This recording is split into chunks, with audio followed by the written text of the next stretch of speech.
Assalamualaikum. Ni kuih kacang. Tadi dah rendam, lepas tu rebus. Dah rebus dia dah kembang, masukkan gula nau satu ketul lah yang besar tu. Lepas tu masak bubur santan. Bubur santan. Sikit lah santan ni, tak banyak. Dalam agak setengah cawan ni santan. Lepas tu masak sampai empuk. Nak ngeringkan dia ni, pakaikan tepung pulut. Tepung pulut dia lebih kurang dalam 5 sudu. Lepas tu masak sampai kering, sampai dia mengental macam ni lah. Dia kental macam ni, baru boleh angkat. Tapi tambah gula ya, gula putih. Tambah dalam 5 sudu ke 6 sudu macam tu lah. Ni kalau banyak barang ni, banyaklah gula dia tu. Tapi jangan banyak sangat, takut terlampau manis. Tepung beras. Tepung beras ni kita nak buat salutan kuih kacang tadi ya. Ni tepung beras. Lepas tu bertelur satu. Bertelur satu. Lepas tu bubur garam. Ni kena bubur air kapur ya. Air kapur. Air kapur ni dalam 2 sudu lah.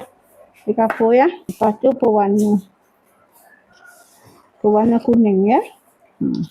Berhair ya. Berhair. Jangan pekat sangat, jangan cair sangat. Kuih kacang ni dia tak perlu pekat, dia tak perlu cair, sedang-sedang dia. Okey.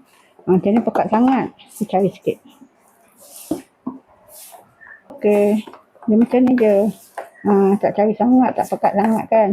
Sedang-sedang. Ni kita getel-getel buat untuk digoreng.